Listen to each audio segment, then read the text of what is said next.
చేస్తున్న వైసీపీ నేతలను పోలీసులు అరెస్ట్ చేస్తూ ఉన్నారు. పుట్టే రోజాను అదుపులోకి తీసుకున్నారు. రోజాను అడ్డుకున్నారు పోలీసులు. ఎయిర్పోర్ట్ లో ఆమెను పోలీసులు అడ్డుకున్నారు. ఎయిర్పోర్ట్ లో దిగిన రోజాను అడ్డుకున్నారు. ఆమె చుట్టూ పోలీసులు మోహరించారు. పోలీసుల చర్యపై రోజా మండిపడుతున్నారు. మాజీ మంత్రి రోజాకు బిగ్ షాక్ ఇచ్చేందుకు కూటమి ప్రభుత్వం రెడీ అయింది. వైసీపీ హయాంలో టూరిజం, క్రీడా శాఖ మంత్రిగా రోజా ఉన్న సమయంలో అవకతవకలు జరిగాయని ఆరోపణలున్నాయి. రోజా నోటి దూల జగన్మోహన్ రెడ్డి పతనానికి నాంది కాబోతుందా? అట్లాగే రోజా వైఎస్ఆర్సీపీకి చెడ్డ పేరు తీసుకురాబోతుందా? అయితే ఇవన్నీ గమనిస్తున్న జగన్మోహన్ రెడ్డి రోజాకు బై బై చెప్పనున్నారా అంటే అవునని చెప్తున్నారు చాలా మంది. అయితే ఈ టాపిక్ గురించి, ఈ పాయింట్ గురించి మనం మాట్లాడుకునే ముందు నేను మిమ్మల్ని ఒక చిన్న ప్రశ్న అడుగుతా. ఆ ప్రశ్నకు సంబంధించి ఆప్షన్స్ ఇస్తా.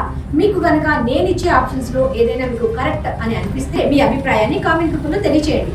ప్రశ్న ఏమిటి అంటే, జగన్మోహన్ రెడ్డికి ఈ కింది ఇచ్చిన వ్యక్తులలో ఒకరి వల్ల చాలా ప్రమాదం. ఎవరు అంటే option A Chandrababu Naidu, option B Pawan Kalyan, option C Roja. ఈ ఆప్షన్స్ లో మీ అభిప్రాయం ఏదైతే అది కామెంట్ రూపంలో తెలియచేయండి. ఇక డీటెయిల్స్ లోకి వెళ్దాం. ఏమిటి అంటే, రోజా గారు, జగన్మోహన్ రెడ్డి గారు. ఈ రోజు మనం మాట్లాడుకోవాల్సింది ఏంటంటే రోజా గారి గురించి కాదు, జగన్మోహన్ రెడ్డి గారి గురించే మనం మాట్లాడుకోవాలి. నేను చాలా మర్యాదగా గారు అని సంబోధిస్తున్నా. మీరు కామెంట్ లో ఎలా పెట్టినా పర్వాలేదు, కానీ నేను చాలా మర్యాద పూర్వకంగా మాట్లాడుతున్నాను. జగన్మోహన్ రెడ్డి గారు ఓడిపోవటం అనేది అందరికీ తెలిసిందే. అయితే ఓడిపోవటానికి గల కారణాలలో ఒక ముఖ్యమైన కారణం ఏంటి అంటే, ట్యాగ్ వేసుకోండి టైట్లో, నోటి దూల. ఎవరిది? పేర్ని నాని కావచ్చు, కొడాలి నాని కావచ్చు, మన రోజా అక్కడ కావచ్చు. ఈ ముగ్గురులో ఎవరిదైనా కావచ్చు, ఇంకా చాలా మంది ఉన్నారు, కానీ హైలైట్ అయిన వాళ్ళు మాత్రం వీళ్ళే. అయితే పేర్ని నాని గారి గురించి బాబు ఫస్ట్ మాట్లాడుతున్నాం. రోజా గురించి మాట్లాడుకోవాలంటే, రోజా గారి గురించి మాట్లాడుకోవాలంటే ముందు కొంతమంది ప్రబుద్ధులు ఉన్నారు. వాళ్ళని ఒకసారి మనం గుర్తు తెచ్చుకోవాల్సిన బాధ్యత ఎంతైనా ఉంది. అందులో పేర్ని నాని గారి గురించి మాట్లాడుకున్నాం.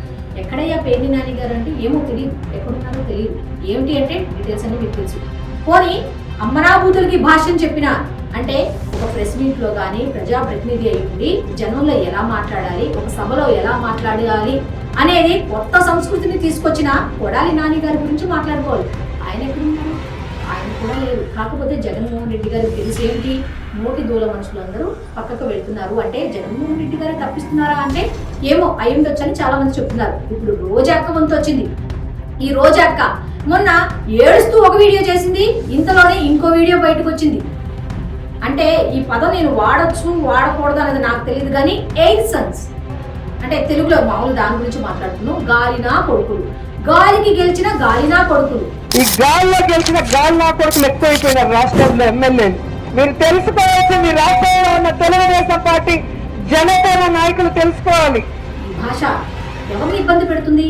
ఆవిడేమనుకుంటుందంటే నేను మాట్లాడే భాష ఎవరికైతే వర్తించాలో వాళ్ళకే వర్తిస్తుంది అనుకుంటుంది. కాకపోతే ఇది ఎవరికి ఎఫెక్ట్ అనేది మాత్రం ఆలోచించట్లా.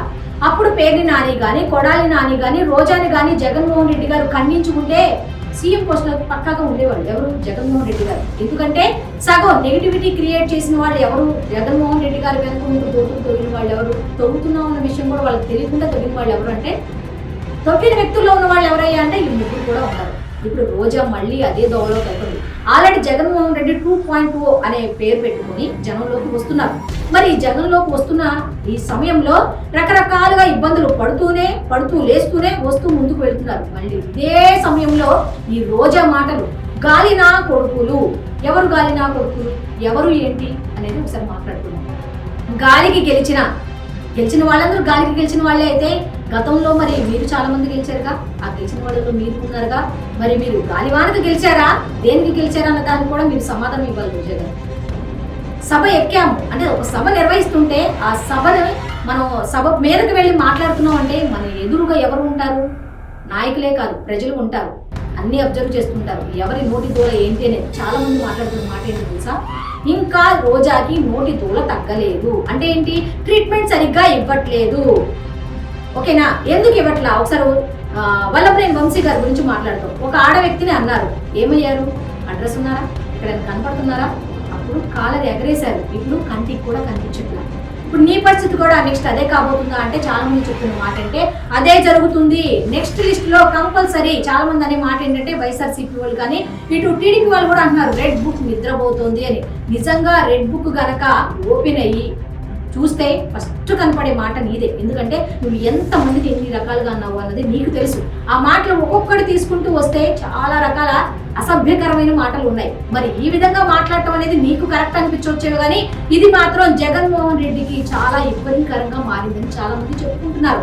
ఎందుకంటే ఇప్పుడిప్పుడే ఆల్రెడీ 40% ఓటింగ్ ఉన్న జగన్మోహన్ రెడ్డి ఇంకా పెంచుకోవాలి అని జనంలోకి పాప ఎక్కడో ప్యాలెస్ లో హాయిగా బయటకు వచ్చినా కూడా పరదాల మధ్య తిరుగుతూ హాయిగా ఉండే అతను మీ అందరి వల్ల ఇప్పుడు అక్కడెక్కడో ప్యాలెస్ లో కూర్చున్నారు.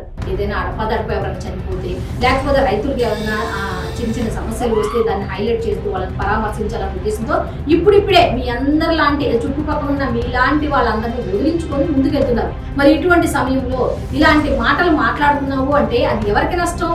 ఇంకొక విషయం తెలుసా, మీకు గుర్తుందో లేదో నాకు తెలియదు రోజా గారు, పెద్దిరెడ్డి రామచంద్రారెడ్డి గారు ఫేవర్ అయిన సమయంలో జగన్మోహన్ ఓడిపోయిన తర్వాత జగన్మోహన్ రెడ్డి గారు మిమ్మల్ని ఏదో అంటే మీరు ఏం చేశారు? చెన్నైకి పారిపోయారు. మీరు ఇప్పుడు ఏమో మాట్లాడుతున్నారు, పవన్ కళ్యాణ్ శని ఆదివారాలు మాత్రమే ఆంధ్రాకి వస్తాడు, మిగతా టైంలో రారు అని అంటున్నారు. ఇప్పుడు నారా లోకేష్ గారిని అలాగే అన్నారు, మీరు చంద్రబాబు నాయుడు గురించి కూడా అలాగే అన్నారు. మరి ఒక సీఎం పొజిషన్ లో ఉన్న వ్యక్తిని మీ ఇష్టం వచ్చినట్టు మాట్లాడిన సందర్భాలు చాలా ఉన్నాయి. మరి అటువంటి తీసుకుని వస్తే మేము ఎన్ని మాటలు మాట్లాడాలని చాలా మంది చెప్తున్నారు. ఇవన్నీ నా అభిప్రాయం కాదు, ప్రజల అభిప్రాయాలు. ఎందుకంటే రోజా నోటికి హద్దు పొద్దు ఉండదు. రోజా మారిందయ్యా అనుకున్నారు అనుకుంటే రోజా మారలేదు, రోజా జన్మలో మారదు అని చెప్పడానికి ఈ 8 సెన్స్ వర్డ్ వాడారు కదా, అది చాలా ఉదాహరణగా నిలుస్తుంది.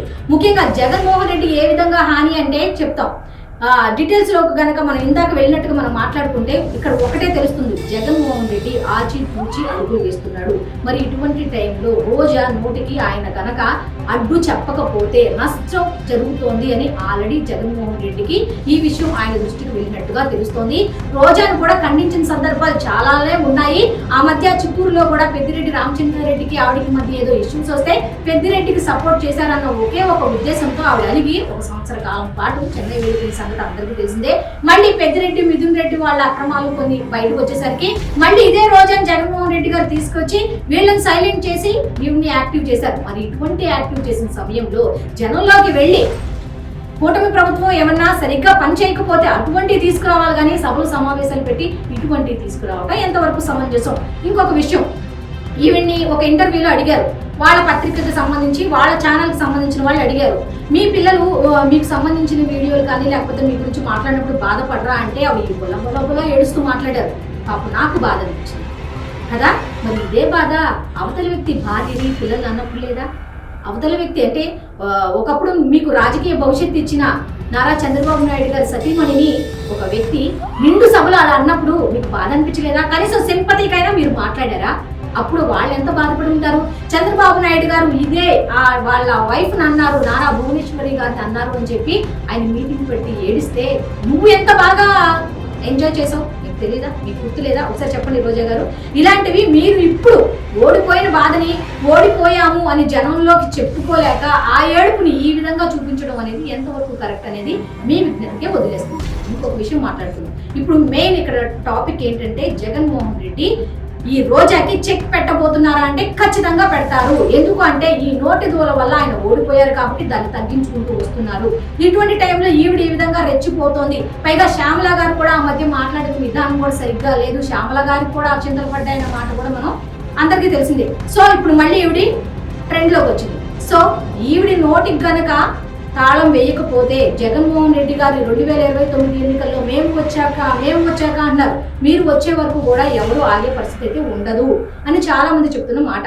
సో ఇక్కడ జగన్మోహన్ రెడ్డి గారు ఫస్ట్ చేయాల్సింది ఏంటి అంటే జనంలోకి వెళ్ళటం, జనం కష్టాలు తెలుసుకోవడం. ఇవి కాదు, ముందు ఆయన చుట్టుపక్కన ఉన్న ఒకప్పుడు ఉన్న కోటరి వేరు ఇప్పుడు వేరు అంటున్నారు కదా, మరి మీరు మారిపోయారని చెప్తున్నారు. మరి ఇటువంటి సమయంలో రోజా నోటికి కనుక మీరు తాళం వేయకపోతే మీ పతనం 2029 దాకా అవసరంగా ఇక్కడి నుంచే స్టార్ట్ అవుతుంది అని చాలా మంది చెప్తున్నారు. జగన్మోహన్ రెడ్డి గారు ఈ వీడియో మీ దృష్టి దాకా రావాలని చాలా మంది కోరుకుంటున్నారు. ఎందుకంటే ముందు రోజాని ఖండించండి. రోజాని కనుక మీరు ఖండిస్తే ఒక రకంగా సక్సెస్ అయినట్టే. మీరే కాదు, మీ పార్టీ మొత్తం సక్సెస్ అయినట్టే. ఎందుకంటే ఆడపిల్లల్ని ఏమి అనకూడదు అనే కాన్సెప్ట్ చంద్రబాబు నాయుడు గారి ప్రభుత్వంలో గతంలోనే ఉంది, అది ఇప్పటికీ వస్తుంది. దాన్ని ఉల్లంఘించింది ఎవరయ్యా అంటే ఒక రకంగా మీరు ఒప్పుకున్నా ఒప్పుకోకపోయినా మీరే. మరి ఇప్పుడు దాన్ని మళ్ళీ దారిలోకి తీసుకురావాలంటే ఖచ్చితంగా రోజాని మాత్రం కట్టడి చేయాల్సిన అవసరం ఎంతైనా ఉందని చాలా మంది చెప్పుకుంటున్న మాట. సో ఈ వీడియోపై మీ అభిప్రాయాన్ని కామెంట్ రూపంలో తెలియజేయండి.